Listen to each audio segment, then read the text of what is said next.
paso a paso para poder realizar una apendicectomía, una colecistectomía y una esplenectomía.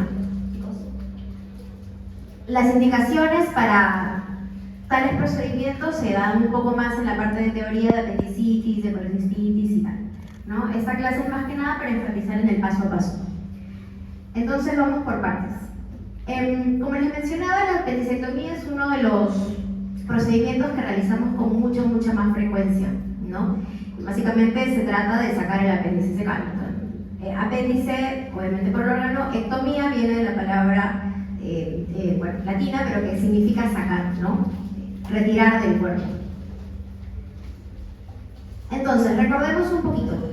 El apéndice secal es un órgano que depende del ciego y que llega a la posición que normalmente conocemos a partir de la 8ª semana de desarrollo embrionario, más o menos, después de haber dado todo un giro acompañando al colon.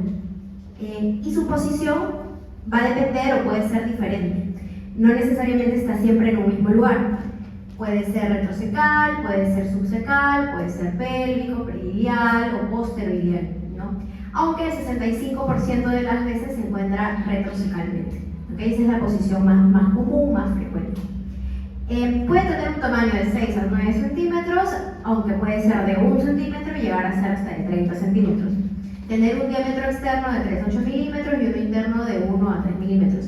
Este dato es importante porque cuando a veces se hacen las ecografías, que el radiólogo o la persona que hace la ecografía pueda encontrar un diámetro externo, sobre todo mayor a 10 milímetros, ya es un indicativo que podría tratarse de una apendicitis o de una inflamación del apéndice.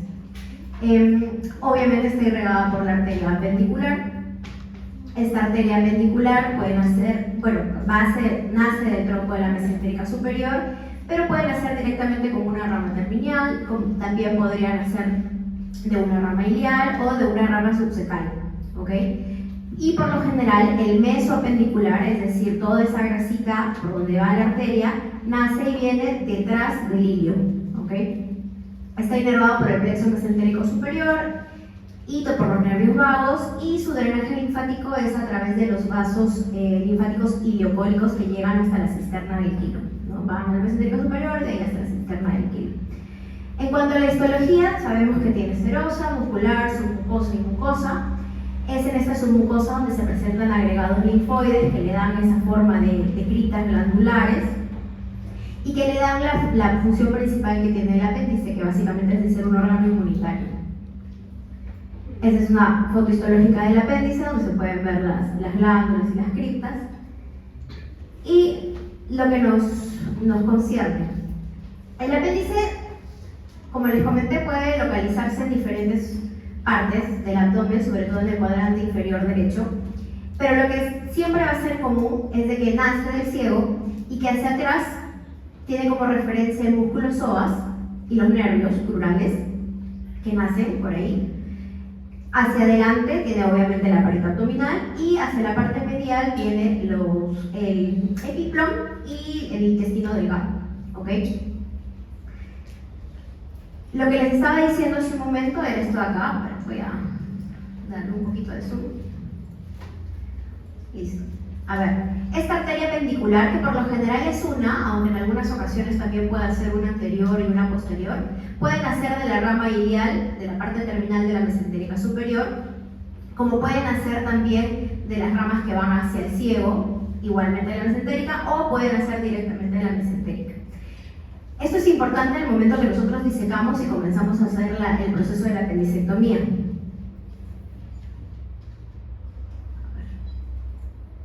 Ya está. El 68% de las veces esta arteria apendicular nace de la arteria mesentérica superior en su rama terminal. Y lo que le comenté también hace un momento, tanto el drenaje linfático del apéndice, como del ciego, como de todo el ilio, van hacia los ganglios iliocólicos, que siguen hacia las arterias de los mismos nombres. Acá creo que había algo más. Ya, listo. Ahora, como les estaba comentando, el apéndice puede localizarse en diferentes partes del abdomen, ¿no? Entonces, cuando hablamos de una apendicectomía convencional, también vamos a tener múltiples tipos de incisiones, ¿ok? Comúnmente se decidía dónde hacer la incisión dependiendo de dónde está el punto de mayor sensibilidad del apéndice. Les pongo un ejemplo. Si el apéndice se encuentra en su punto referente, que es el punto de McBurney, y lo sentimos con la palpación, lo sentimos con la evaluación clínica, entonces es lógico pensar que la incisión más correcta o que me va a permitir llegar hacia el apéndice con mayor facilidad es esta de acá, que es la de verde, que es la incisión de McBurney. La incisión de McBurney es aquella incisión oblicua que atraviesa el punto de McBurney, para la redundancia. Pero si, por ejemplo, sentimos que el punto de sensibilidad del apéndice está un poquito más arriba, como diciendo que el apéndice se está yendo ascendente, entonces otra forma de acceder a la base del apéndice podría ser con la incisión de Rocky Davis, que es esta de acá, el azul. Es una incisión transversa, como pueden ver, que va por encima del punto de McBurney, más o menos a la altura de una línea imaginaria que va entre ambas espinas ilíacas anterosuperiores. ¿Okay? Otra incisión que también se hacía anteriormente, aunque se dejó de hacer por lo poco anatómica que era la incisión paramediana derecha, ¿no? Que va por fuera de los músculos rectos. Sea cual sea las incisiones que ustedes pueden ver acá, el proceso de la apendicectomía es el mismo, que ahora les voy a mostrar. Otro punto importante es que si, por ejemplo, tenemos una mujer con un cuadro sugestivo de apendicitis, pero que no estamos seguros de cuál es el diagnóstico, otra opción para poder hacer en este paciente es que se haga una incisión mediana infraumbilical por los diagnósticos, digamos, diferenciales que tiene la apendicitis en una mujer, como podrían ser un embarazo tubárico, ectópico, un aborto, ¿no? Un quiste pedículo torcido, etcétera, etcétera, etcétera. Entonces, si no tenemos un diagnóstico claro y no tenemos la opción de la laparoscopía para poder primero visualizar todo el abdomen, entonces una opción viable también sería hacer una incisión mediana infraumbilical, sobre todo en mujeres, ¿ok? Pero estas eran las incisiones más clásicas que se pueden hacer en el caso de una apendicectomía convencional. Entonces, ya yendo al paso a paso, lo primero que se hace obviamente es la incisión de la piel y del tejido celular subcutáneo. Oblicuo si estamos hablando de una incisión tipo McBurney, transversal si estamos hablando de una incisión tipo Rocky Davis. Pero una vez llegado y aperturado o visualizando el oblicuo mayor, lo que se tiene que hacer es incidir en esta poneurosis del oblicuo mayor. Sabemos que el músculo oblicuo mayor es un músculo, tiene su parte muscular y tiene su parte tendinosa. Idealmente, para evitar el sangrado, el corte se tiene que hacer en la parte de la poneurosis del oblicuo mayor, ¿okay? Siguiendo las fibras del mismo. Una vez que se apertura esta poneurosis del oblicuo mayor, el músculo que nos sigue es el oblicuo menor y posteriormente el transverso. Entonces, en esta parte se retrae el oblicuo mayor, como pueden ver, se están retrayendo una hacia arriba, una hacia abajo, con ayuda de dos separadores para poder ver esta zona, y se comienza a divulsionar con pinzas Kelly normalmente la parte muscular del músculo transverso y del músculo oblicuo menor y del músculo transverso. En un inicio se hizo apertura de la parte de la poneurosis y en esta parte, que ya tenemos el músculo oblicuo menor y el músculo transverso, en esta zona se hace una divulsión. Idealmente primero con las pinzas Kelly entran cerradas y luego van abriendo, tratando de hacerse un camino, y una vez que esto ya se tenga algo separado con ayuda de los dedos, se puede llegar a separar, hacer un espacio en esta zona para mostrar lo que vendría a ser la fascia transversalis y el peritoneo, ¿ok? Una vez que ya hemos hecho un espacio en esta zona, lo que hacemos es colocar los separadores que pueden ser Farabee o en todo caso Richardson, si es que es un tejido celular subcutáneo muy grande, para poder levantar con ayuda de unas pinzas que pueden ser vasculares o hemostáticas o de agarre el peritoneo y poder proceder a cortarlo, ¿no? Es importante hacer una especie de levantamiento del peritoneo para evitar dañar cualquier órgano intraabdominal. Y una vez que se abre el peritoneo, como hemos hecho de la incisión en la zona donde está el colon ascendente, el ciego, lo primero que va a salir es justamente eso. Y una vez que ubicamos el ciego o el colon ascendente, lo que tenemos que ubicar con mucho cuidado son las tenias, porque es justamente en la confluencia de estas tenias donde vamos a ubicar la base del apéndice secal.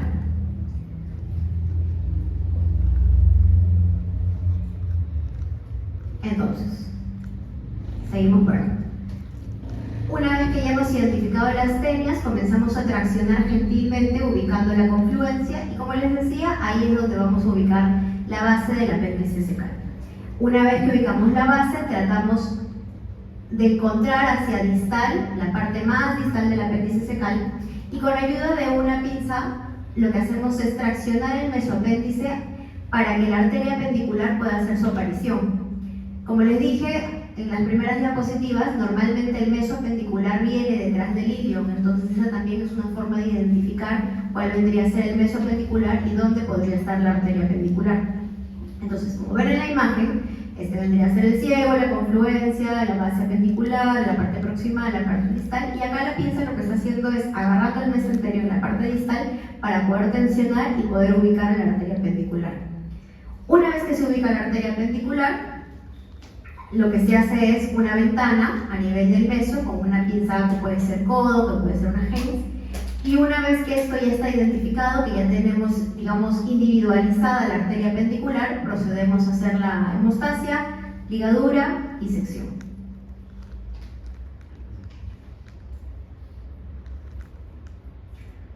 Ahora, una vez que ya está ligada la arteria pendicular, como pueden ver acá, procedemos a hacer la fase intestinal. La anterior se refería a la fase vascular, ¿cierto? Porque obviamente estoy tratando el vaso, la arteria pendicular.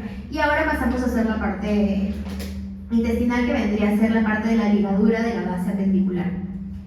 Se hace la coprostasia, se coloca el nudo en la base apendicular y podemos optar por cortar en este momento o podemos optar también por hacer una sutura tipo en bolsa de tabaco para luego imaginar este muñón que queda, que es esto de acá. Entonces, se corta el apéndice siempre por encima de la pinza para evitar que haya el derrame del contenido intestinal, y luego se hace la sutura de la bolsa de tabaco y luego, una vez cortado, se procede a imaginar el apéndice.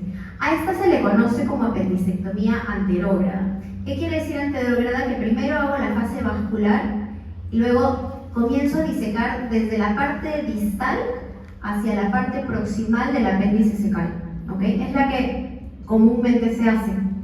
Sin embargo, hay otro tipo de apendicectomía, que es la apendicectomía retrógrada. En la apendicectomía retrógrada, primero ligamos la base y luego nos vamos a hacer la parte vascular y disecamos hasta poder encontrar la parte distal del apéndice secal.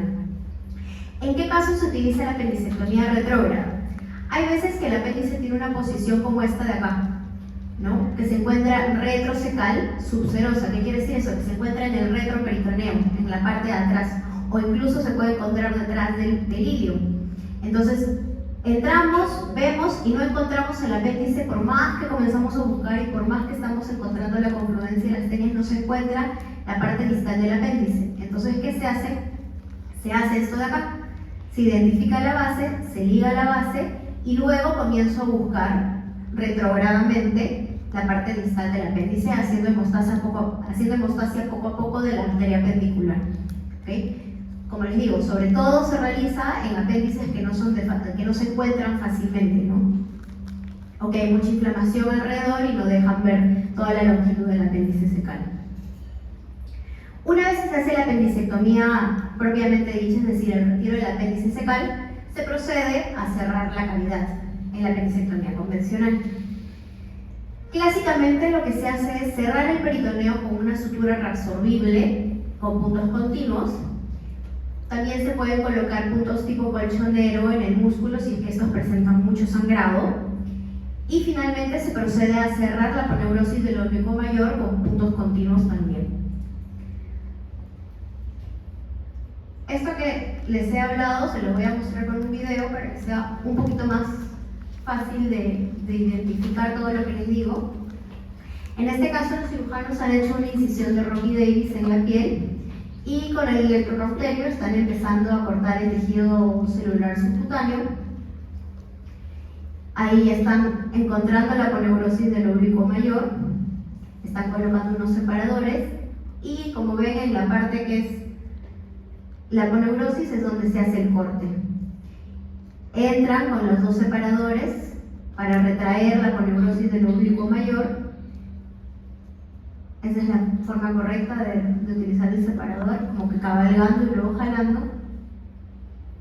Luego han hecho una divulsión y finalmente han abierto el peritoneo. Como ven, la incisión no es muy grande, ¿no? porque como se supone que estás haciendo la incisión justo en el punto donde está el apéndice, porque lo has palpado, porque has hecho la evaluación clínica, entonces no debería demorar en aparecer. Nuevamente, como vieron en las imágenes, el cirujano está traccionando con ayuda de una gasita en un inicio y luego ya con una pinza identifican la confluencia de las tenias y identifican la parte proximal del apéndice, y luego con la ayuda de una pinza agarran la parte del meso, la retraen, la jalan un poco para poder identificar la arteria pendicular, y en la parte más proximal se hace esta ventana con una pinza de codo y luego con dos pinzas más se ayudan para poder seccionar la arteria y proceder a ligar la misma. Ahí están utilizando un hilo de lino, que es el que comúnmente se utilizaba antes, pero que genera mucha respuesta inflamatoria. Y igual, ¿no? Primero siempre se liga la parte proximal, es decir, la parte que se va a quedar en el paciente, y después puedes proceder a ligar la parte distal. Una vez que se ha hecho la fase vascular, acá lo que hizo es la coprostasia, coloca el nudo y va a cortar, como les dije, justo ahí debajo de la pinza para poder retirar el apéndice. A esto se le llama apendicectomía de muñón libre, porque no están imaginando el muñón, no se está haciendo la sutura de abajo. Y luego proceden a cerrar el peritoneo, como vieron, y ahora a cerrarla con neurosis del oblicuo mayor. A veces se puede lavar la herida, sobre todo por el riesgo de contaminación, como han visto el apéndice ha salido, tocado todo, ¿no? Tengo mis reservas un poquito con este video por la técnica justamente de la limpieza, pero creo que es bastante ilustrativo para que vean cuáles son estos pasos de la apendicectomía. Listo. Doctora, ¿en qué sentido la técnica de limpieza podría mejorar? Es que idealmente el apéndice no debe tocar los bordes de la herida, porque puede contaminar. Entonces, como han visto ahí, el cirujano con el mismo dedo que ha agarrado el apéndice, ha agarrado la herida, ¿no? Incluso después lo cierra con puntos subdérmicos. En teoría, si tienes riesgo de infección, deberías poner puntos especiales discontinuos para poder controlar la infección. Entonces, tengo mis reservas, pero les ayuda a ver un poquito cómo son el paso a paso de la apendicectomía. Ahora, la apendicectomía laparoscópica. Los pasos para realizarla son básicamente los mismos que hemos visto en la apendicectomía convencional, solamente que tenemos todo el tema logístico de la laparoscopía. Esta es la posición ideal que debería tener el paciente, ¿ok? El monitor al lado derecho, el cirujano y el ayudante al lado izquierdo del paciente, obviamente el paciente en decúbito dorsal, y para ayudar a visualizar el apéndice lo que hacemos es colocar al paciente en posición de Trendelenburg, es decir, las piernas un poquito más arriba del nivel de la cabeza, y lo inclinamos un poquito a la izquierda, a eso se le llama sal izquierdo, para poder dejar la parte de la fosa ilíaca derecha un poco más visible. Igualmente, como les dije hace unos momentos, el apéndice puede tener múltiples localizaciones. Entonces, si bien es cierto, el trocar óptico, es lo que quiere decir, el trocar por donde vamos a meter la cámara, siempre va a estar a nivel del ombligo. Los otros dos trócares de trabajo, que por lo general son más delgados, miden 5 milímetros, pueden variar las posiciones dependiendo dónde se encuentra el apéndice. Como les dije inicialmente, el apéndice en un 65% de veces se ubica retrocetal, entonces la forma más cómoda para poder trabajar es colocando un trocar a nivel suprapúbico y el otro trocar a nivel de fosa ilíaca izquierda. Pero si por ejemplo el apéndice se encontrara en una posición un poquito más pélvica, es decir, un poquito más hacia abajo, podríamos colocar un trocar a nivel de la fosa ilíaca izquierda y el otro trocar a nivel de la fosa ilíaca derecha. Esto para poder lograr una buena triangulación y que nuestras pinzas lleguen en forma de triángulo hacia el punto que queremos trabajar. Estas dos son las formas más comunes de realizar la colocación de los trócares. Como les digo, una a nivel del ombligo, que es el trocar óptico, que es el más gruesito, y los trócares más delgaditos van a variar dependiendo de dónde veamos que está el apéndice. Es por eso que primero se tiene que colocar este de acá, el trocar óptico, introducimos la cámara, hacemos la laparoscopía diagnóstica, vemos la cavidad, y dependiendo más o menos de dónde hemos visto que está el apéndice, podemos colocar los otros dos trócares. Igual que la apendicectomía convencional, los pasos son los mismos. Tenemos la fase vascular, en donde hacemos la hemostasia, ligadura, clipaje, cierre por el electrocauterio de la arteria pendicular, y luego tenemos también la fase intestinal, ¿no? En este caso, por ejemplo, en estas imágenes, lo que se está utilizando es un instrumento de disección que vendría a ser, por ejemplo, una pinza Maryland y una pinza de agarre para igualmente traccionar el mesopendicular de la parte más distal y poder hacer esta ventana. Y en esta imagen están utilizando una engrapadora, que ahora también se les voy a mostrar cómo son, para poder ligar la arteria pendicular. Una vez que esto está ligado, se puede proceder a ligar el apéndice secal en la base, o también seccionar con una engrapadora, ahora lo vamos a ver bien, y luego colocar el apéndice en una bolsa de plástico y poderlo retirar a través del trocar más gruesito, que por lo general es el del ombligo.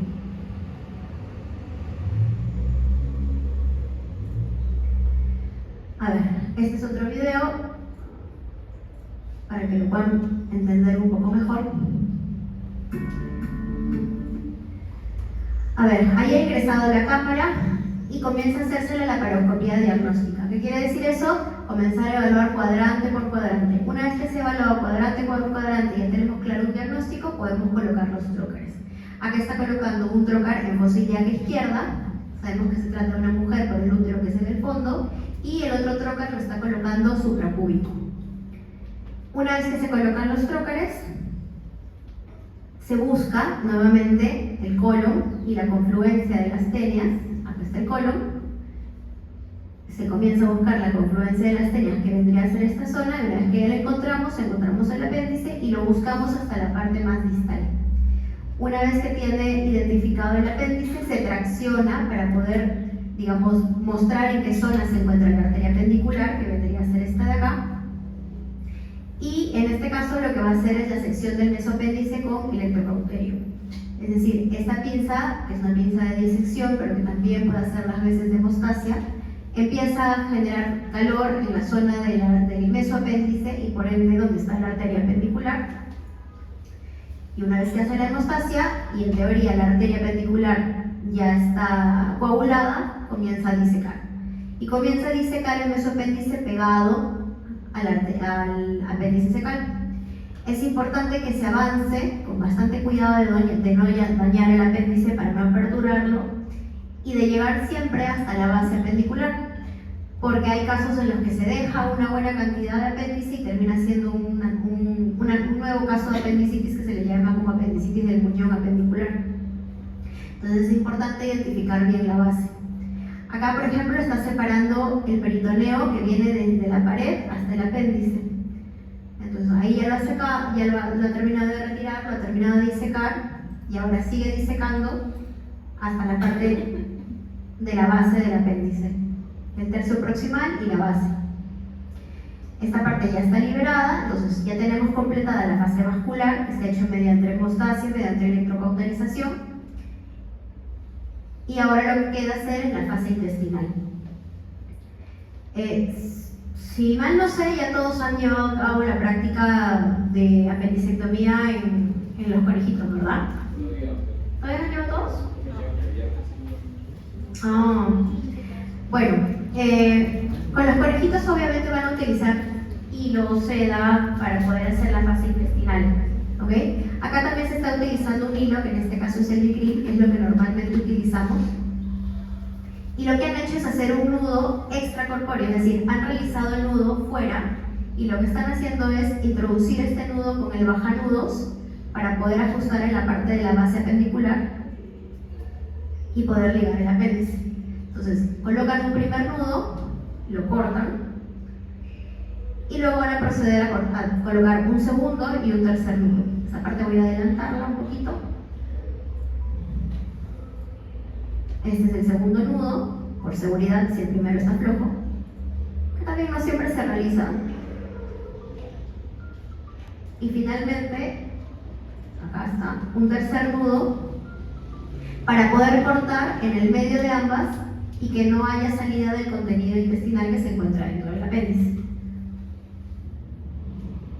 Entonces, ha colocado dos nudos proximales está colocando un nudo distal y va a proceder a cortar con la tijera en el medio de ambos. Ahora la vamos a ver. Estos son los dos nudos proximales, este es el distal, corta en el medio de ambos para evitar que haya derrame. Y nuevamente lo que va a hacer ahora es, bueno, acá está cauterizando un poquito la mucosa y submucosa del apéndice, que queda libre, y está realizando una apendicectomía nuevamente a muñón libre, porque no está imaginando el muñón. Entonces, como ha dejado estos cabos largos, lo que va a hacer es agarrar el hilo y retirarlo a través del trocar umbilical, por dentro del trocar, para que evite el contacto con la piel de la herida, por donde ha ingresado el trocar.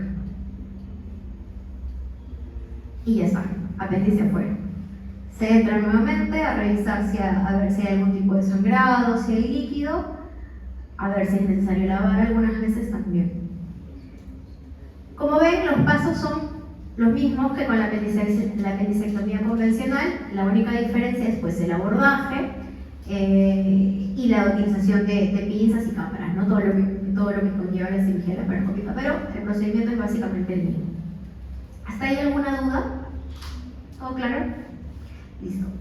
Este otro video de acá es también una apendicectomía, lo voy a pasar un poquito más rápido, pero lo que quiero que vean es, el anterior video, los dos primeros han sido una apendicectomía anterógrada. Se ha encontrado la parte más distal del apéndice y luego se ha ido disecando previo clipaje de la arteria apendicular para luego ligar la base apendicular.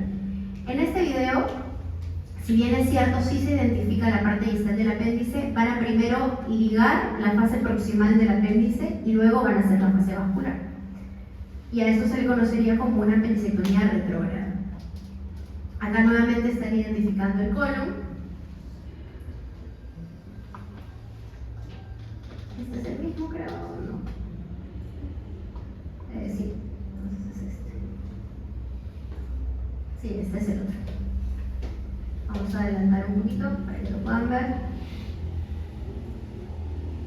Ya, ahí está.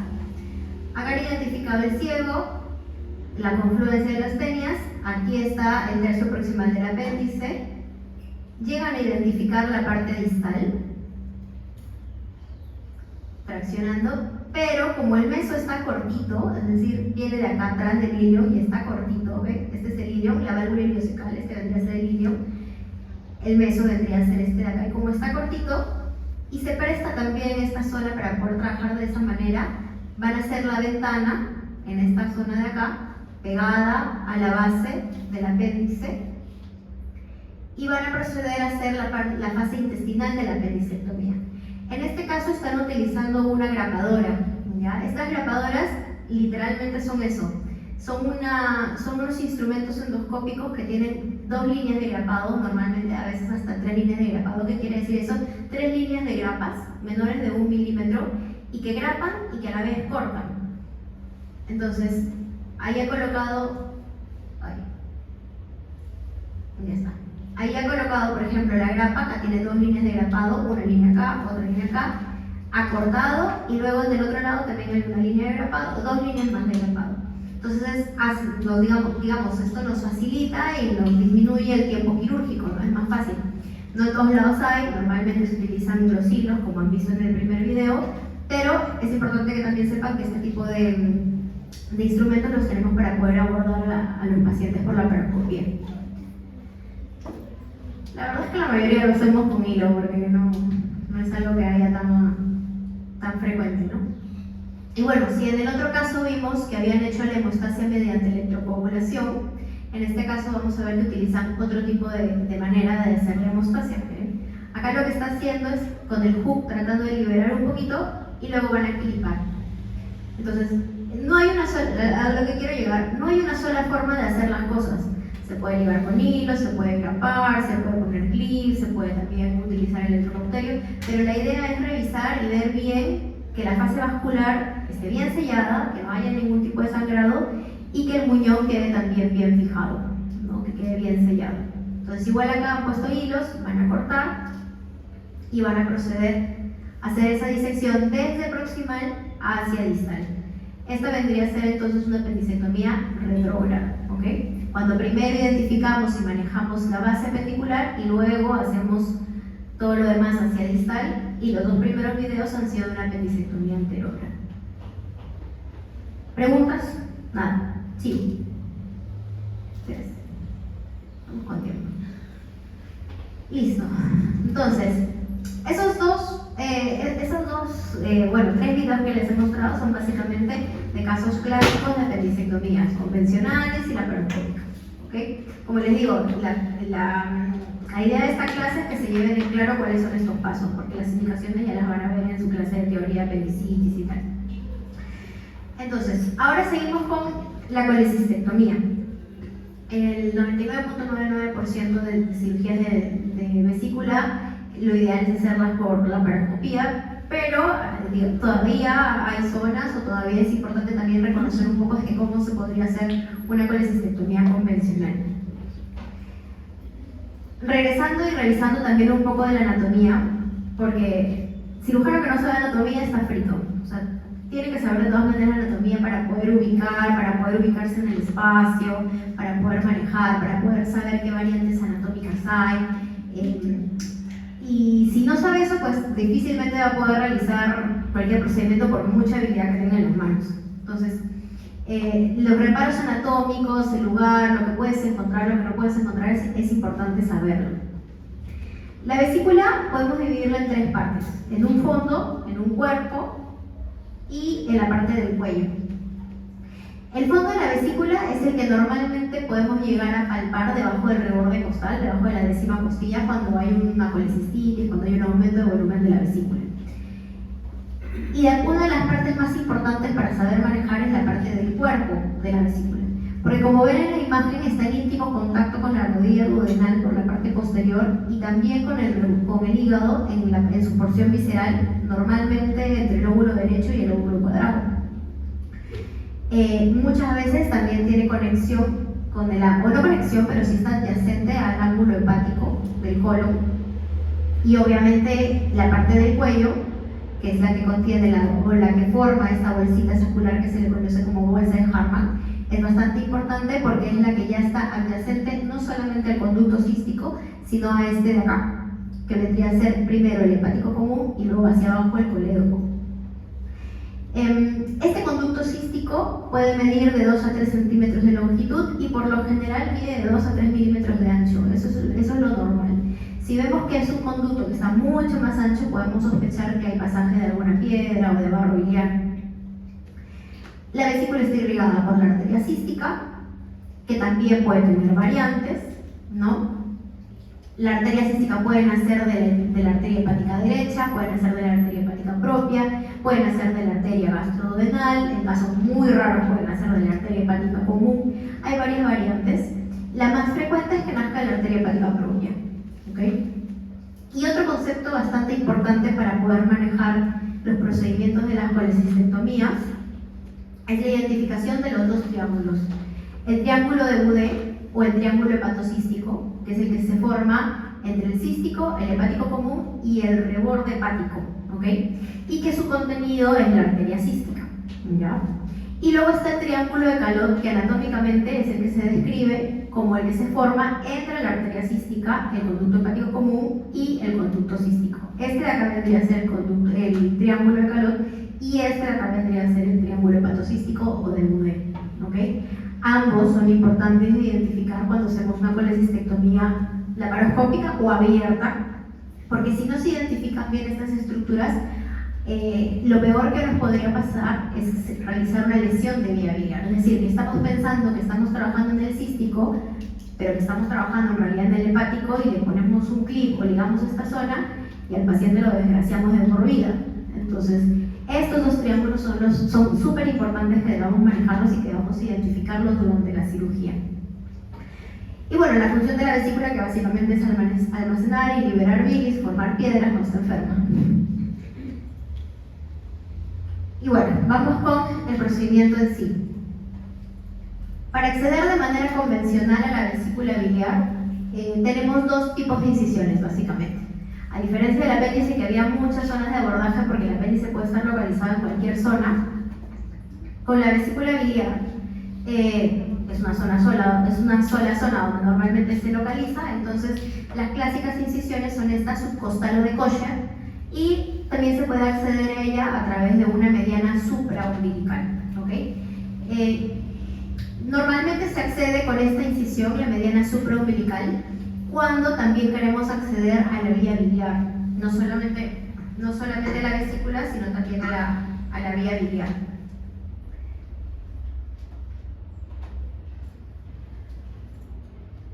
Y a ver, paso a paso nuevamente. Una vez que hemos accedido a la cavidad abdominal, si lo hacemos en una línea mediana, pues no nos vamos a poner a cortar músculo ni nada por el estilo, porque en la línea media solamente tenemos esa línea alba, que es avascular. Entonces, si accedemos por línea media, pues va a ser un ingreso un poco más directo. Sin embargo, si lo hacemos con la incisión de Kosher, se corta piel, tejido celular subcutáneo, aponeurosis, músculos hasta en 3 capas, luego la prótesis posterior, luego la fascia, luego el peritoneo. Entonces, la incisión de Kosher es mucho más traumática porque, a diferencia de la cirugía de apendicitis o de apéndice, acá sí se corta y se coagula el músculo para poder traccionar cuando se ingresa por Kosher, a diferencia de la mediana, que como les digo es una zona vascular. Entonces, igualmente, lo primero que se hace en este tipo de ingreso es hacer una laparotomía, en este caso con la mano, comenzar a palpar, identificar cuál es la causa por la cual estamos ingresando a operar, y si confirmamos pues, que es una colecistitis, lo que se hace primero es identificar el fondo de la vesícula y identificar el ligamento redondo. Una vez que los tenemos identificados, se hace una tracción, como ven acá, hacia abajo, para poder, digamos, traer hacia adelante estas dos estructuras, y luego se hace una tracción hacia arriba, sobre todo de la parte del ligamento redondo, para poder separar, poder levantar un poco el hígado y poder acceder no solamente hacia el fondo de la vesícula, sino también hacia la parte del cuerpo y del cuello de la vesícula. Normalmente esta parte del cuerpo de la vesícula tiene adherencias, estas adherencias que les mencionaba que pueden estar unidas hacia el duodeno, que este de acá vendría a ser el duodeno, este de acá vendría a ser el ángulo hepático del colon y obviamente este el hígado. Entonces, normalmente el cuerpo de la vesícula presenta estas adherencias, ¿no? Se trata en un inicio de divulsionarlas o de identificar o tratar de separarlas si se puede de manera roma. En este caso la imagen está siendo representada con una gasita, ¿no? En este punto no se debe quemar nada porque no sabemos qué es lo que hay abajo, entonces idealmente de manera roma se trata de liberar estas adherencias. Y luego también es importante la colocación de compresas, como se ve acá, compresas, gasas, por encima del estómago, por encima del colon y también por detrás del hiato de Winslow. Este de acá vendría a ser el hiato de Winslow, que me lleva hacia la transcavidad de los semiplones, no quiere decir que me lleva a la parte de atrás del estómago. Es importante colocar gasas de reparo en esta zona para evitar dañar estructuras que se encuentren por detrás de esta zona, ¿no? Vamos para el siguiente dibujo. Una vez que hemos colocado las gasas en las zonas que les he mencionado, se tracciona hacia arriba la vesícula tratando de cogerla desde la parte más proximal al cuello de la misma y se palpa. ¿Por qué palpo? Porque quiero evitar o porque quiero identificar en qué zona está el colédoco y poder alejarme lo más que pueda de él. Pero como digo, lo peor que me podría pasar es que piense que estoy agarrando el cístico, estoy agarrando el colédoco y termino desgraciando al paciente. Entonces, se tracciona hacia arriba la parte del cuello de la vesícula, identifico dónde está el cístico, identifico dónde está el colédoco. Acá después de haberlo palpado, ya me doy cuenta que está un poquito más acá. Como ven, esta zona se llama punto de peligro porque justamente hay que evitar entrar acá, hay que evitar dañarlo. Y una vez que ya hemos identificado dónde está el colédoco, qué parte es solamente adherencia, se puede empezar a aperturar esta zona. Uno de los trucos que me enseñaron y que están bien descritos en los libros es tratar de insuflar un poco, entrar con una aguja y tratar de separar el peritoneo de la vesícula para que el aire que ingresa por la aguja comience a separar la vesícula del peritoneo y que incluso se haga como una especie de globito en esta parte del ligamento hepatoduodenal y poder hacer luego la incisión, ¿no? Este de acá vendría a ser el ligamento hepatoduodenal. Entonces, acá se coloca un poquito de agua, aire, lo que sea, para poder luego hacer la incisión según las fibras del mismo. Como ven acá, se entra y luego con una tijera se apertura. Y luego con una divulsión roma, nuevamente con una gasa, se trata de ir liberando las adherencias, el tejido fibrograso que se encuentra en esta zona, para poder identificar primero el conducto cístico y después la arteria cística. Acá está. Acá sale como el conducto cístico ligado, lo que hace un rato les había mostrado el cístico, acá ya no el ligado, y posteriormente se procede a ligar la arteria cística, igual, ¿no? La ligadura es igual siempre. Pinza, hago hemostasia, corto en el medio y ligo por debajo de las pinzas. Es un proceso que se hace igual en cualquier tipo de ligadura. Una vez que ya tenemos ligada y seccionada la arteria cística, se comienza a divulsionar o a hacer un poco de hemostasia en esta zona, alejándome del punto de peligro que les había mencionado, que era la que se acerca al hepático común y al colédoco. Aquí está la arteria cística, acá ya la han ligado, se hace control de la hemostasia y se comienza a desperitonizar y a comenzar a sacar el peritoneo de ambos lados de la vesícula, lado posterior, lado anterior.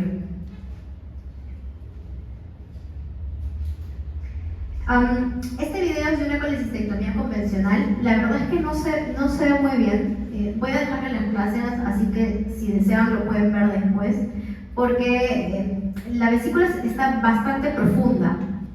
El conducto cístico, como ven, mide 2 a 3 milímetros. La arteria cística es más delgadita, entonces es difícil grabarlo con cámara o cuando se hace la cirugía convencional. Para mostrarles nomás que realmente casi no se ve nada.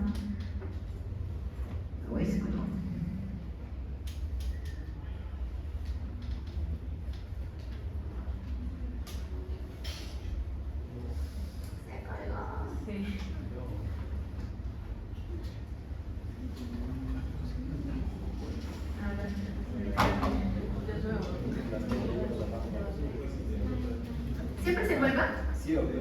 ¿Ah, sí? Porque tiene proteínas. Su celular tiene más trabajo que. Ya está, a ver. Ya, bueno, voy a adelantarle un poquito. Ven que casi no se ve nada, se ven las pinzas, se ven, entonces no tiene mucho sentido que les pase todo el video. Igual como les digo, se los dejo acá por si lo quieren ver después. Se los voy a mostrar mejor en el video de la laparoscopía, ¿ya? Los procesos, el procedimiento es el mismo, entonces se los voy a mostrar mejor con la laparoscopía. Entonces, cuando hablamos de la colecistectomía laparoscópica, existen dos grandes vertientes técnicas, por decirlo de alguna manera. Ninguna es mejor que la otra, simplemente son abordajes diferentes. Una fue hecho por una es más realizada por cirujanos que se formaron en Francia y otra en Norteamérica, y bueno, pues obviamente de ahí se ha ido expandiendo, ¿no? Básicamente la exposición es cómo te sientas más cómodo para operar, pero no es que una sea mejor o diferente de la otra, porque es igual el procedimiento para sacar la vesícula es el mismo. La única diferencia es en la colocación del paciente y la colocación de los trócares, ¿ok? Lo que sí va a ser igual en ambas es que el paciente hay que colocarlo en el cúbito supino, y a diferencia del apéndice, esta vez lo que quiero es que todos los intestinos estén hacia abajo, entonces lo voy a colocar en posición de Fowler y también en side izquierdo, es decir, un poquito inclinado hacia la izquierda para que la vesícula quede un poco más expuesta. En el caso de la técnica francesa, el cirujano principal se coloca entre las piernas del paciente y el ayudante, el cirujano ayudante, que pueden ser uno o dos, dependiendo, se coloca hacia la izquierda del paciente. El cirujano ayudante es el que maneja la cámara y el que puede manejar la tercera pinza. Y el monitor por lo general hacia la derecha del paciente en una posición en tanto el cirujano y el ayudante puedan visualizarla. Esta es la colocación de los trócares que normalmente se realiza en la técnica francesa. El trócar óptico, por donde entra la cámara, se coloca en el ombligo. Luego, el segundo trocar se coloca subsifoideo, 2 dedos por debajo, 2 dedos hacia el costado, normalmente. El tercer trocar se coloca a nivel de la línea axilar anterior, a la altura del ombligo. Y el cuarto trocar se coloca en una triangulación de estos. O sea, ¿qué quiere decir? No es que tenga una posición fija, va a depender más o menos de dónde es que se encuentra o de dónde es que está la vesícula, pero normalmente es en el mesogastrio hacia el lado izquierdo, hacia el flanco izquierdo, ¿ok?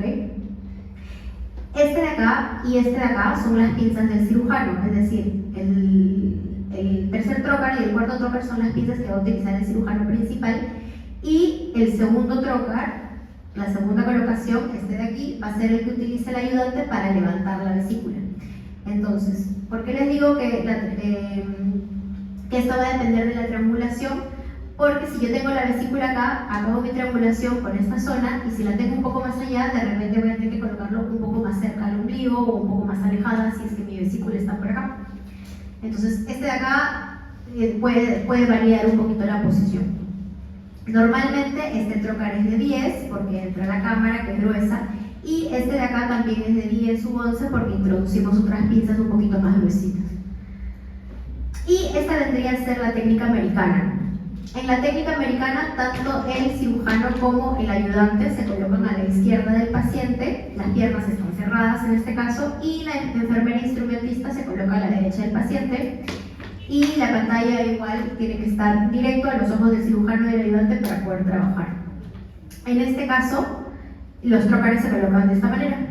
El trocar óptico a nivel del ombligo, el segundo trocar subsifoideo, igual que en la técnica francesa, el tercer trocar por debajo del reborde costal, línea axilar anterior, y el otro trocar se coloca unos 4 a 5 centímetros un poquito más arriba del mismo, también debajo del reborde costal.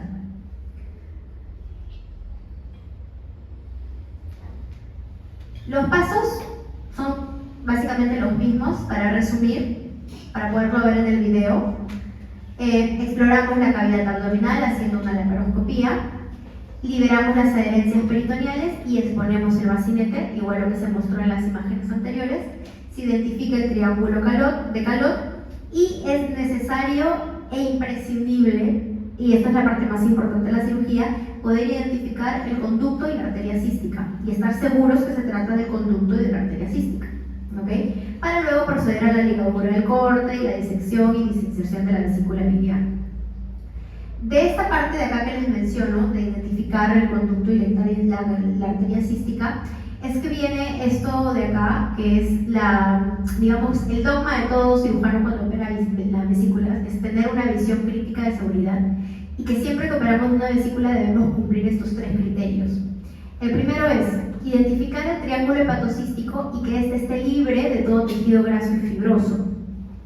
La segunda es que el tercio inferior de la vesícula, es decir, cuello y cuerpo, se separen hasta un 30% del hígado para exponer la placa cística. La placa cística es, digamos, la parte del hígado que está en contacto directo con la vesícula biliar.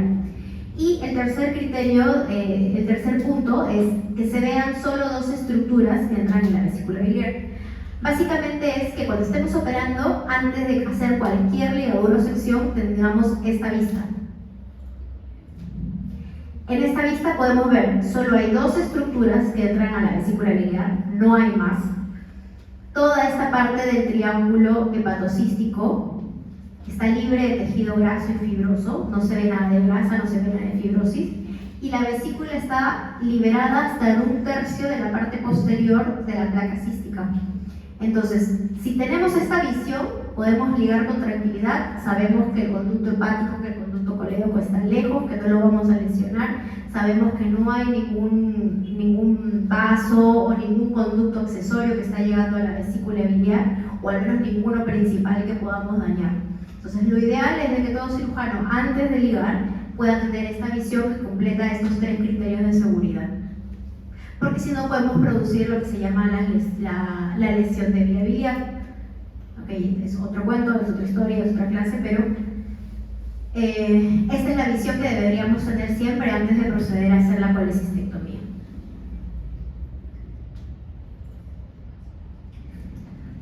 Ahora les voy a mostrar con esto para que se pueda identificar un poquito mejor. A ver, ahí se están colocando los trócares. Lo que se les decía lo que se vio en las imágenes de la colecistectomía convencional.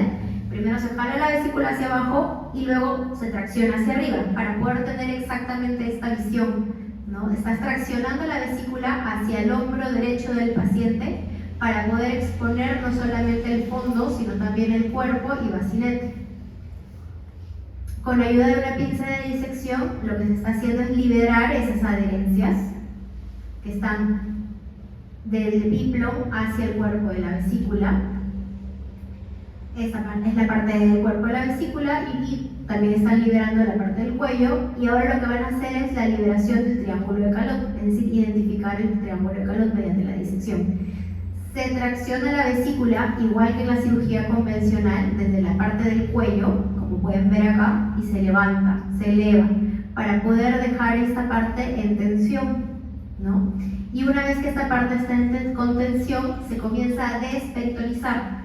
El hook lo que está haciendo acá es liberar primero el peritoneo que cubre esta cara de la vesícula y también la parte del ligamento, esta parte de acá. Entonces ahí lo que está haciendo el hook es empezar a liberar el peritoneo para poder cumplir uno de los criterios de seguridad, que es que esté liberado hasta 1/3 y separado 1/3 de la placa cística. Acá, como ven, está levantando igualmente la parte del peritoneo, no se está metiendo a la grasa, solamente está liberando el peritoneo, y también va a liberar el peritoneo hasta 1/3 de la vesícula en la parte inferior. Idealmente hay que tratar de no lesionar el hígado, ¿no? Y ahora con disección Roma y con ayuda de un poquito de la electrocauterización, ¿a qué le llamo disección Roma? A esos movimientos, ¿no? Donde no estás quemando, sino que estás divulsionando con un movimiento Roma. Entonces, cuando ya más o menos tienes identificado, ya puedes quemar con un poquito más de seguridad. Acá ya se está llegando a visualizar el conducto cístico, que es este de acá, y hacia atrás la arteria cística. Ahora, hay casos que hay dos arterias císticas, una posterior, una anterior, entonces esto de acá se tiene que hacer con bastante cuidado. Entonces ya tenemos 3 criterios prácticamente. Falta un poquito de liberación, pero ya tenemos 2 estructuras que están llegando a la vesícula biliar, el cístico y la arteria. Ya se ha liberado casi 1/3, este es el conducto cístico y la arteria, y cuando ya tengo identificado el triángulo, puedo proceder a clipar. Igual que en el apéndice, como vieron en el video, normalmente se colocan 2 clips o 2 ligaduras proximales y una distal, y se corta en el medio de ambas. Listo. Ahora procede a hacer la liberación del lecho vesicular. En este caso lo están haciendo con el electrocauterio, lo están separando. Esta vendría a ser la placa cística que se menciona que se debe ver antes de quemar, que se ha visto una parte al menos 1/3, se sigue desperitonizando. La vesícula, como recuerdan, tiene una porción que está cubierta de peritoneo y otra porción que está en contacto adyacente al hígado que no tiene peritoneo. Esa es la zona que no tiene peritoneo. Es un tejido areolar, casi avascular. Entonces ahí se comienza a ligar, se comienza a quemar, y una vez que ya sale la vesícula, se realiza hemostasia, se quema la parte que puede estar sangrando, porque a veces por la tracción puede sangrar, y acá también van a sacar la vesícula a través del tróquero umbilical, colocándola dentro de una bolsa. En otros videos hemos visto cómo sale el apéndice por el trócar nada más, pero en este caso lo colocan dentro de una bolsa y luego sacan la bolsa. Acá se está haciendo hemostasia, no es que vayan a dejar la gasa, solamente es para secar. Y luego se retiran los trócares bajo visión directa. Y ya está, ahí salió la vesícula.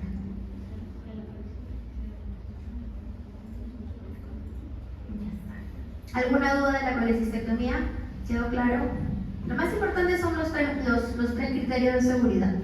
Que hay que ver bien la arteria del conducto cístico, identificar dónde está el hepático, dónde está el colédoco, si es necesario en la colecistectomía convencional palparlo, si se puede palpar. en la colela, tratar de alejar lo más que se puede de eso, liberar todo el tejido fibroso y liberar un tercio de la vesícula en la parte inferior del lecho hepático para ver la placa cística, y con eso estamos evitando generar una lesión de vía biliar. ¿Todo claro? Doctora, y en caso de que, por ejemplo, sea un pólipo, ¿es lo mismo para un cálculo? Sí, es el mismo procedimiento. O sea, el procedimiento de exéresis de la vesícula es el mismo. Pero, o sea, yo ahorita les muestro una vesícula bien bonita, ¿no? O sea, que se identifica bien la anatomía y tal.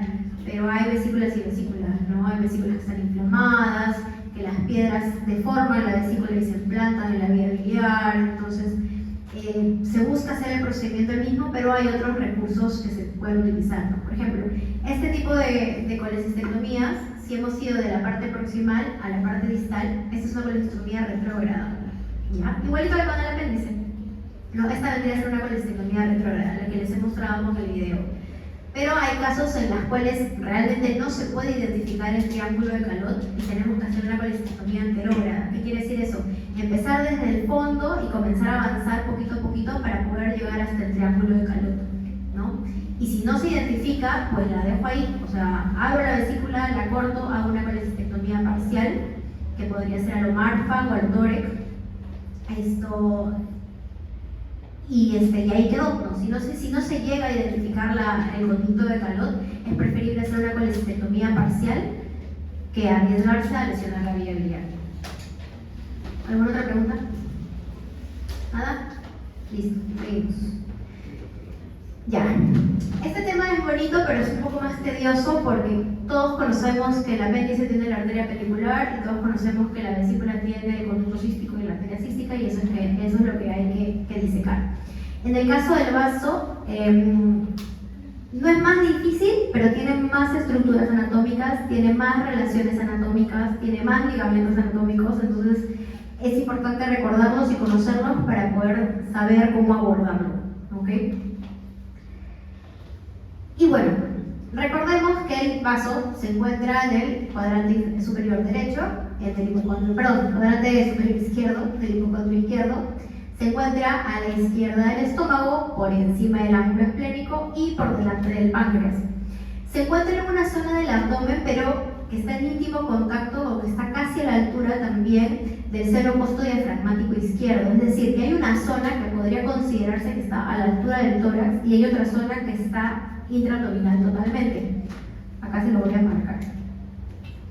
Acá. ¿Ok? Hasta acá, como pueden ver, llega el seno costodiafragmático ¿a dónde quiero llegar con esto? Hay pacientes que a veces tienen contusiones de tórax y vienen por traumas esplénicos. O sea, nadie piensa que se haya dañado el vaso, pero porque se ha golpeado el tórax, pero también podría ser porque hay una parte, sobre todo el polo superior del vaso, que está más o menos a la altura de este seno costodiafragmático izquierdo. ¿Ok?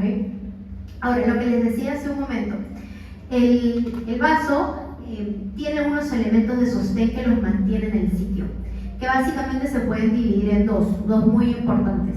Tenemos en el ilio del vaso el ligamento gastroesplénico y el ligamento esplenorenal, que son estos de acá. Este vendría a ser el vaso, esta es la parte posterior, esta es la parte anterior.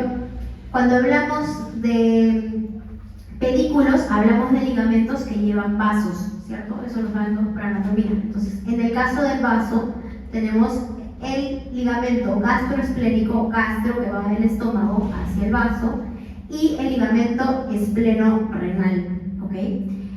A nivel del ligamento gastroesplénico es el que va por la curvatura mayor del estómago, entonces ahí tenemos dos vasos importantes. Tenemos los vasos gastroepiploicos y tenemos los vasos cortos, que van hacia el fondo del estómago. Y a nivel del ligamento esplenorenal tenemos el más importante, que es la arteria esplénica, que va justo por delante del páncreas también. Estos dos forman en el ilio el pedículo esplénico.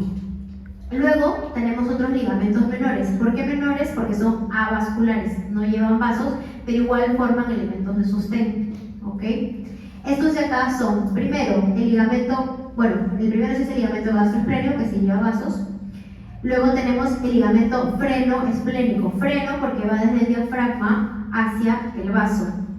Luego tenemos el ligamento pancreato-esplénico, que es este de acá, que está justamente en el ilio, pero que no tiene vasos en esta zona. También tenemos el ligamento pancreato-cólico, que va del páncreas hacia el colon, este de acá. Y tenemos también el ligamento espleno-cólico, es decir, que va desde el vaso hacia el colon, ¿ok?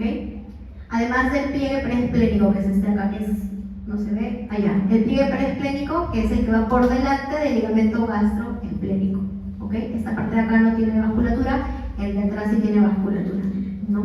Íntimamente ligado a las gastrobicloicas y a los vasos de la curvatura, los vasos cortos que van hacia el fondo. Les dije que había bastante anatomía. Ahora, para poderlo ver mejor, recordemos la arteria esplénica. La arteria esplénica, que es una rama del tronco celíaco, va tortuosa por encima del páncreas, dándole ramas al páncreas, y que en la parte de la cola del páncreas se puede dividir y puede dar vasos al vaso de dos maneras. Puede hacerlo en su distribución clásica, que es con arteria que va hacia el polo inferior y arteria que va hacia el polo superior, y de acá es que nacen las arterias gástricas cortas, ¿ok? O puede darlo de la manera, puede hacer una variedad distributiva, que es como una red. O sea, viene la arteria esplénica, es corta por lo demás, y comienza a dar ramas, ¿no? Que estas mismas generan anastomosis entre sí. Por lo general tienen varias arterias polares inferiores, unas que van hacia el polo superior, de acá te dan las gástricas cortas. Dios te libre de encontrarte una de esas porque sangran un montón. Pero estas son las dos variedades que tenemos de distribución de las arterias esplénicas.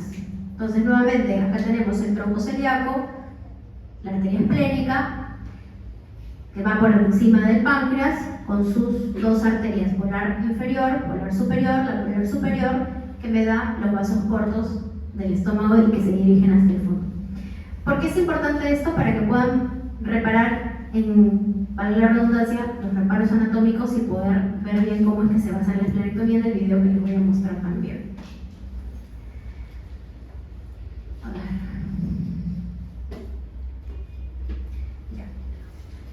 Para hacer una esplenectomía convencional, también tenemos diferentes tipos de abordajes, y los abordajes van a variar dependiendo de por qué estoy haciendo la esplenectomía. Vamos por partes. Tenemos un tipo de incisión que es la subcostal izquierda. Esta es como la incisión para vesícula subcostal derecha, pero para el lado izquierdo, y es un poco tediosa de maniobrar. Porque como hemos visto en la anatomía, los vasos no solamente están en esta zona, sino que también se llegan hacia la zona medial. Entonces, una de las incisiones que más se hacen clásicamente para poder abordar en el vaso vendría a ser en realidad esta, la del Chevron, que es una incisión primero vertical y luego oblicua, también en esta zona, pero porque es más fácil de maniobrar, porque me deja evaluar también la parte medial, la parte proximal, la parte del tronco celíaco. Otra incisión clásica vendría a ser la mediana, y otra incisión clásica la incisión de Mercedes-Benz. ¿Por qué Mercedes-Benz? Porque tiene el lobito del meche.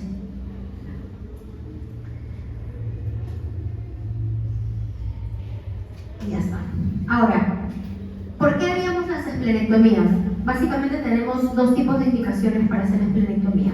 Por trauma, por hemorragia y trauma, y la otra es por trastornos hematológicos.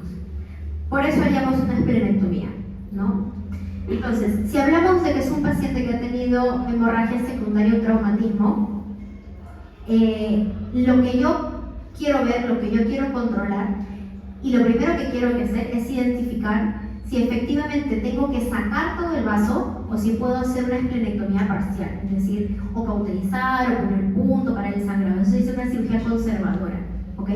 Entonces, cuando se hace una esplenectomía por hemorragia, primero he hecho la incisión, obviamente para acceder a la zona del vaso, y segundo he hecho el desplazamiento del vaso, es decir, he cortado los ligamentos de sostén alrededor para poder desplazar el vaso y evaluar si es necesario que lo saque por completo o no. Después de eso ya viene la ligadura, después de eso ya viene el corte del hilio, después de eso viene la hemostasia, bla bla bla.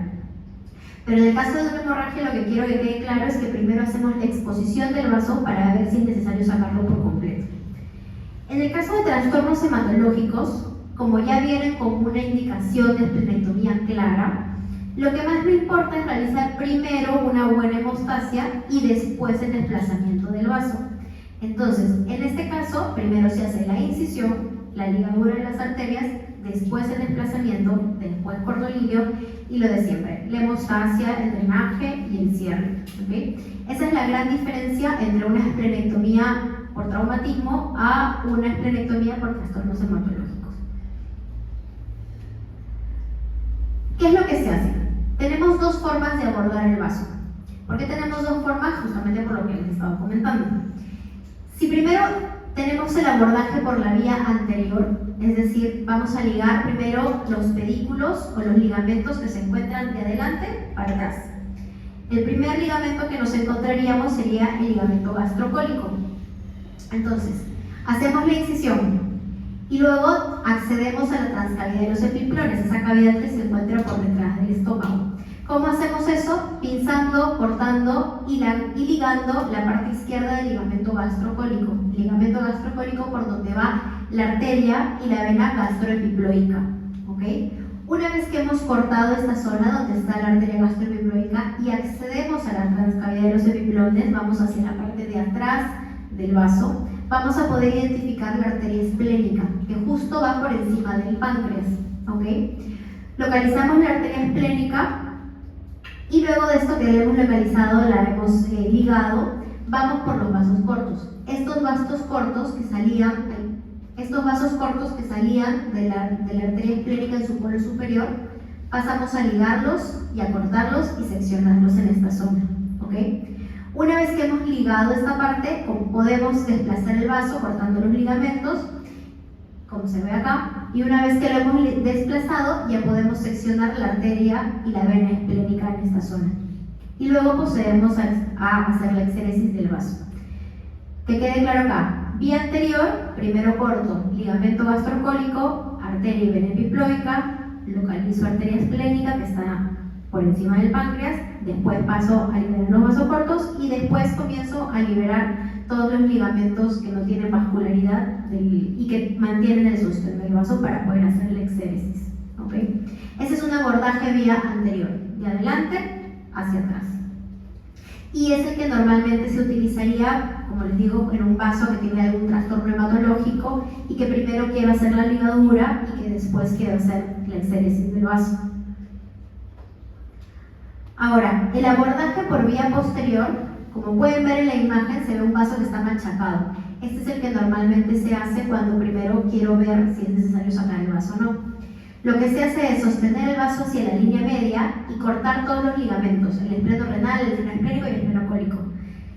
Se levanta o se trata de sacar el vaso fuera de la cavidad peritoneal, se evalúa el vaso a ver si es necesario sacarlo todo y solamente después de eso se procede a la ligadura, corte y sección de la arteria y vena esplénica y luego de los vasos cortos para poder retirar todo el vaso. Vamos a verlo también con un video.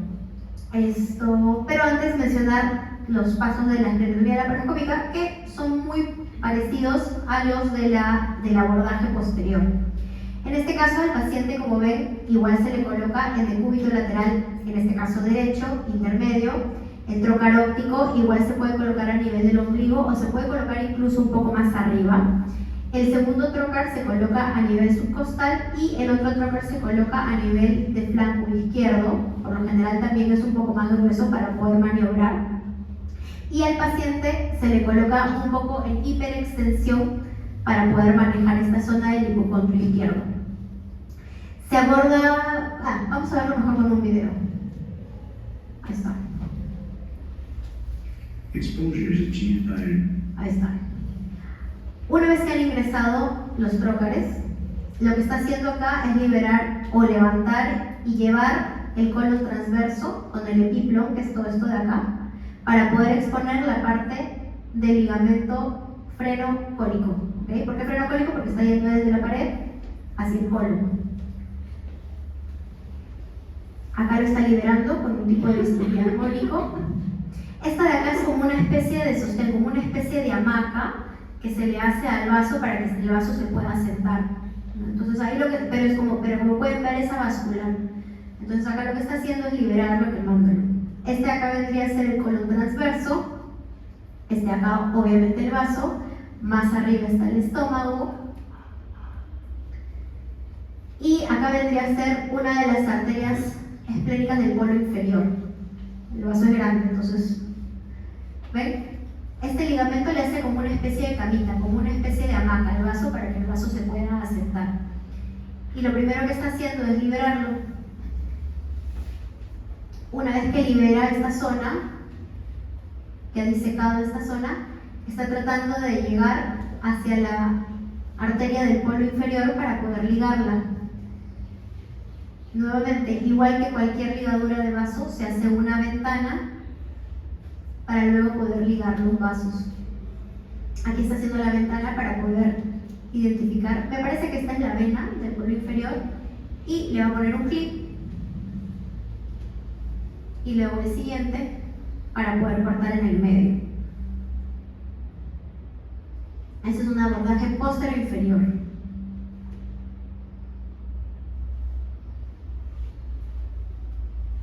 Se cortan, dejas dos proximales, o sea, dejas uno distal, que eso es igual en todo, siempre, y ahí ya está quedando un poquito más suelto. Esta parte de acá que es avascular, que es parte del receso posterior al vaso, tejido areolar igual, el riñón está por acá atrás.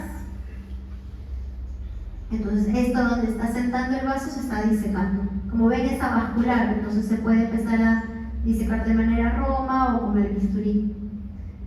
Ese es un bisturí armónico, así se llama. Ahí sigue disecando. Y ahora se ve un poquito mejor el otro vaso del polo inferior. El anterior era la vena y este de acá muy probablemente sea la arteria. Este de acá está el páncreas y el colon por acá. Entonces nuevamente va a hacer lo mismo, hacer la ventana, colocar los clips y seccionar esa parte. Nuevamente dos proximales, uno distal y se corta en el medio.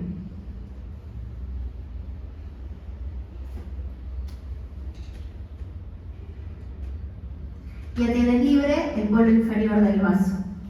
Ahora, ¿qué sigue? Sigue ir al ligamento gastroesplénico. Acá está el vaso, este es el estómago, está un poquito ahí extendido. Y estos vendrían a ser los vasos cortos que nacen de la arteria polar superior, ¿cierto? Nos habíamos dicho. Entonces, estos son los vasos que están por arriba y el hilo esplénico vendría a ser el que está por abajo. Va a empezar a disecar, a hacer hemostasia con el bisturí armónico. Lo que está haciendo es liberar la curvatura mayor del estómago, donde está el ligamento gastroesplénico, hacia la parte del fondo del estómago, para poder hacer hemostasia de estos vasitos que son los vasos cortos.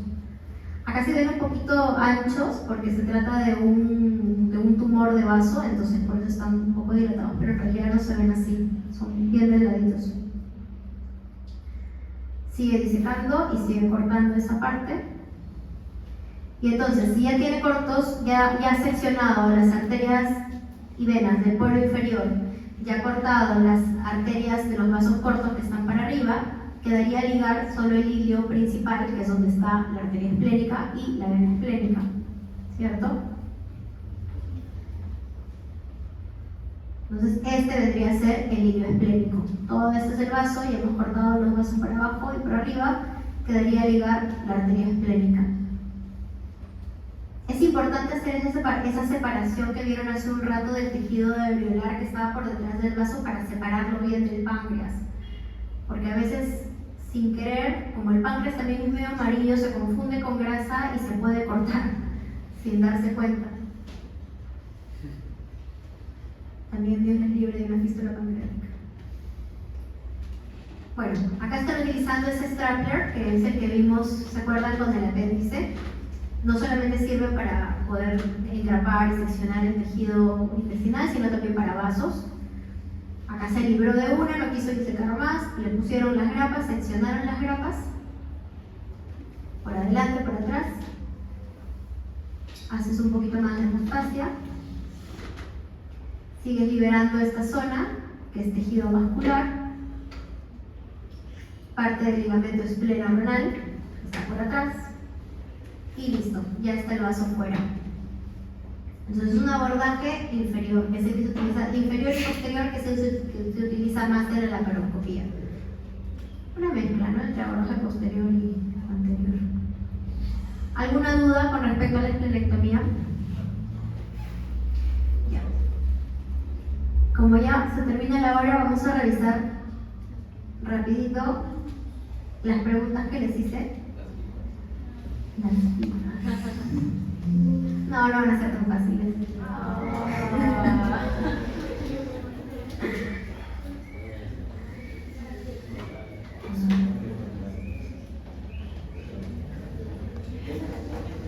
A ver. No falta ustedes. A ver. En la apendicectomía convencional